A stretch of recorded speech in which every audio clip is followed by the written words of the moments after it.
If summer has you daydreaming of a trip to Europe, but your bank account is throwing a cold, hard wrench of reality into those plans, we have some good news. This morning, we are sharing some European travel tips to satisfy your wanderlust and your wallet. Travel expert Lauren Christie joins us. Good morning. Morning. All right, let's start with the flight. We know that not flying direct is a little bit cheaper. It's a little kinder on our wallets. But there are some tricks to some choreography of this. Yeah, absolutely. I mean, I would just make sure that you get that flight, get over to the continent no matter what. I recommend flight finder apps like a Skyscanner. I'll give you an example.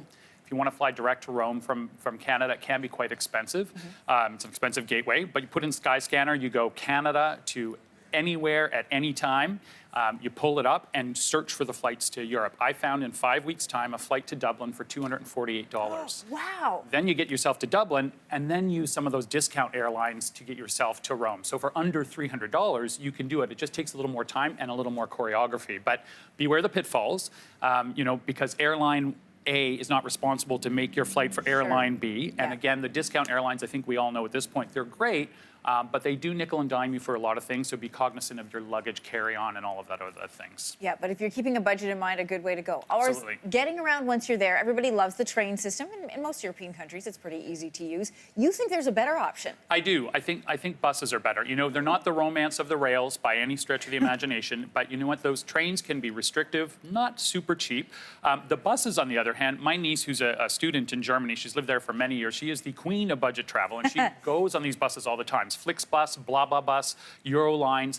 You can do bus trips there from major cities for €1. What? Yes, like the mega buses we have here. You know, you go from Toronto to Montreal for $1. Yeah. They have the same thing in Europe.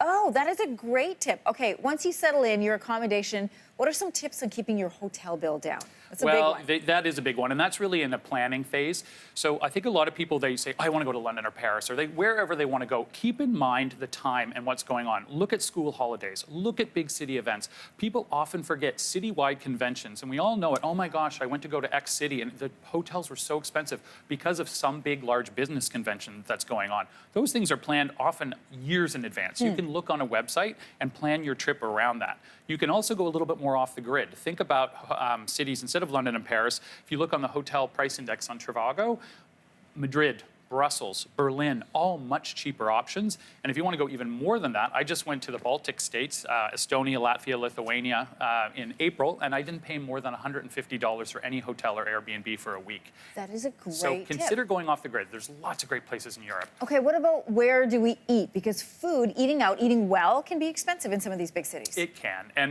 I do think if groceries and picnic is the obvious one to do. A lot of people, if they go on TripAdvisor, they, look on the food section. There is a cheap eats one. I actually really like that. It gives you some really good finds that are cheaper. The other thing you can do, there's another app out there, which is for the more budget traveler. It's called Too Good to Go. Too Good to Go. And what you can do is you look at restaurants and cafes, and they will sell off surplus foods. And this is available in many European countries. And it's not like you're out, taking the scraping plates off. They literally, whatever they have left over at the end of the day, they will give you in a takeout container that you can go take out to the park and have a very nice picnic, and you can get a great meal for $5.